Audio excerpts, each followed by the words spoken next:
और बड़ी खबर निकलकर सामने आ रही है। शिवपुरी में व्यापारी पर हमला किया गया क्या, और ये बड़ी खबर, और लूटने के मकसद से व्यापारी पर हमला किया गया। सराफा व्यापारी पर जानलेवा हमला कर लूटने का प्रयास किया गया कि बदमाशों ने गोली मारकर 15 किलो चांदी लूट ली है। कन्हैया ज्वेलर्स के संचालक को अस्पताल में भर्ती करवाया गया है। वारदात के बाद इलाके में दहशत का माहौल है। लुटेरों ने बीच बाजार इस वारदात को अंजाम दिया है।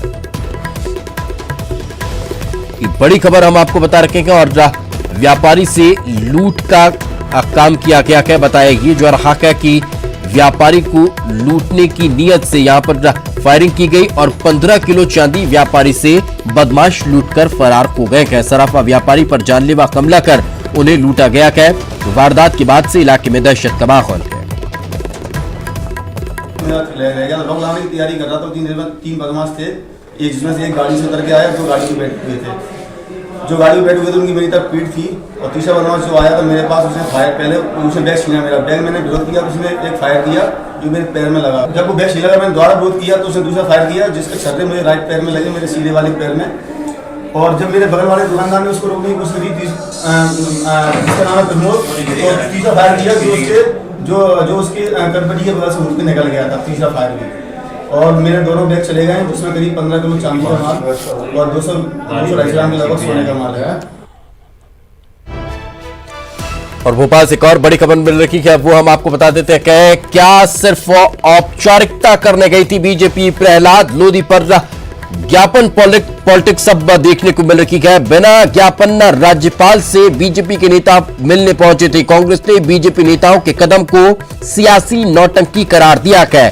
प्रहलाद लोधी की सदस्यता शून्य किए जाने पर बीजेपी नेताओं का प्रतिनिधिमंडल आज दोपहर को राज्यपाल से मुलाकात करने पहुंचा था। बिना ज्ञापन राज्यपाल से मिलने के लिए बीजेपी नेता पहुंचे। राज्यपाल के कहने पर ज्ञापन तैयार किया गया। दोपहर में हुई मुलाकात और शाम को फिर ज्ञापन दिया गया। कांग्रेस ने इसको लेकर सवाल खड़े किए हैं और कहा है कि क्या बीजेपी सिर्फ औपचारिकता करने गई थी और नौटंकी कर रही है। और ज्यादा जानकारी के साथ हमारे सहयोगी शरद श्रीवास्तव जुड़ चुके हैं। शरद, आखिर क्या मामला, ये क्या हो गया था? बिल्कुल, देखिए नियम के तौर पर और जो राज्यपाल से मुलाकात होती है उसके मुताबिक बाकायदा लिखित में अगर कोई प्रतिनिधि मंडल उनके पास किसी शिकायत को लेकर जा रहा है, चाहे फिर वो बीजेपी का हो या कांग्रेस का हो, एक कर्टसी के तौर पर और बाकायदा एक आवेदन उनको दिया जाता है या ज्ञापन उनको दिया जाता है जो बातचीत या जो शिकायत आपको करनी है। लेकिन खास बात ये रही कि दरअसल आज जब बीजेपी का एक प्रतिनिधि मंडल दोपहर के वक्त में, जिसमें तमाम बड़े नेता, पूर्व विधानसभा के जो स्पीकर हैं सीता शरण शर्मा, नरोत्तम मिश्रा, यशोधरा राजे सिंधिया समेत तमाम नेता जब राज्यपाल से मुलाकात करने पहुंचे थे प्रहलाद लोधी की जो सदस्यता है वो शून्य किए जाने के मामले में, तो उस वक्त राज्यपाल को ज्ञापन देना ही, जो ज्ञापन दिया जाना था उसको तैयार करना ही बीजेपी नेता भूल गए थे। बाद में जब राज्यपाल ने उनसे लिखित में आवेदन देने की बात कही या ज्ञापन देने की बात कही, तब जाकर बीजेपी की ओर से जो पूर्व विधानसभा स्पीकर है सीता शरण शर्मा, उनकी ओर से एक ज्ञापन राज्यपाल को दिया गया है जो इस वक्त हम अपनी स्क्रीन पर दिखा भी रहे हैं।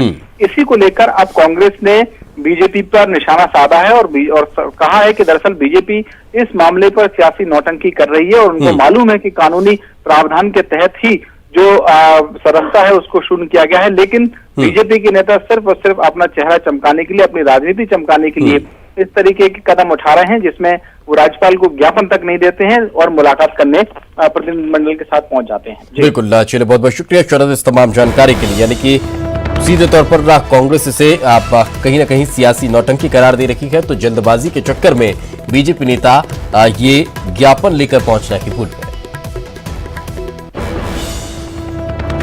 एक और बड़ी खबर बड़वानी से मिल रही है। अयोध्या केस को लेकर धारा 144 लागू कर दी गई है। ये बड़ी खबर हम आपको बता रखे हैं। अयोध्या मामले को लेकर धरना प्रदर्शन पर रोक लगेगी। सोशल मीडिया पर भी लगातार नजर बनाए रखी जा रही है। कलेक्टर ने आदेश जारी कर दिया है। 2 महीने के लिए धारा 144 लागू कर दी गई है। आपको बता दें, बड़वानी से ये खबर निकलकर सामने आ रही है। लगातार हर जिले में प्रदेश में इस तरह से सतर्कता बरती जा रही है और धारा लागू यहां पर बड़वानी में कर दी गई है।